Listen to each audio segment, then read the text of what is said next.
मेरी यूनिवर्सिटी का एक प्रोफेसर मुझे मोहब्बत भरी नज़रों से देखता था। मैं भी मेरे दिल में उन्हें चाहने लगी थी।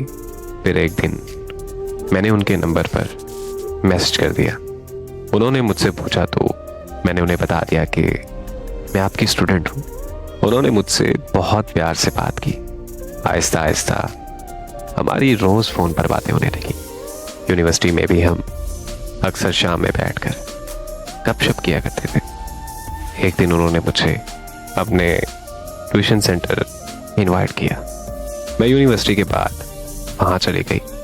वहाँ उन्होंने मुझे अपनी मोहब्बत का इजहार किया। मैं खुशी से इतनी पागल हो गई कि मुझे होश ही नहीं रहा और मैंने उनके साथ हर जिस्मानी हद पार कर दी। फिर मैं हर रोज़ यूनिवर्सिटी के बाद उनके ट्यूशन सेंटर चली जाती थी और हम एक दूसरे से अपनी जिस्मानी ख्वाहिशात को पूरा करते थे। और मुझे पता ही नहीं चला कि मैं कब प्रेग्नेंट हो गई।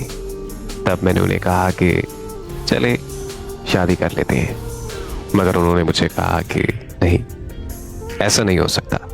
मैंने उनकी बहुत मिन्नतें की कि इस हाल में मेरा साथ मत छोड़े, मगर उन्होंने मुझसे बात करना बंद कर दी और मुझे ब्लॉक कर दिया। वो वक्त मेरे लिए बहुत मुश्किल था। मुझे अबॉर्शन करवाना पड़ा। मैं तकलीफ की वजह से 2 हफ्तों तक यूनिवर्सिटी नहीं जा सकी और जब मैं दोबारा यूनिवर्सिटी गई तो मुझे पता चला कि उस टीचर को यूनिवर्सिटी से निकाल दिया गया। और वजह ये थी कि उनके यूनिवर्सिटी की बहुत सारी लड़कियों के साथ जिस्मानी ताल्लुक साबित हो चुके थे।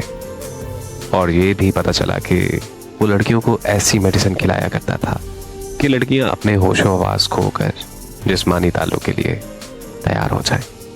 तब मुझे समझ आई कि मेरे साथ कितना बड़ा धोखा हुआ है। मुझे बहुत अफसोस और बहुत दुख हुआ कि वो शख्स इतना घटिया निकला। आज मैं अपनी ही नज़रों में गिर चुकी हूँ। मुझ जैसी हजारों नासमझ लड़कियां आजकल चंद घटिया टीचर्स का शिकार बन जाती हैं और अब तक बनी हुई हैं।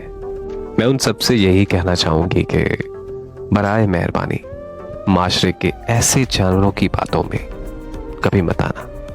ऐसे टीचर्स को पता होता है कि कौन सी लड़की को उन्होंने अपने जाल में फंसाना होता है, क्योंकि वो हमें हमसे ज़्यादा जानते होते हैं। वो सबसे मासूम लड़की को ही अपनी जाल में फंसाया करते हैं।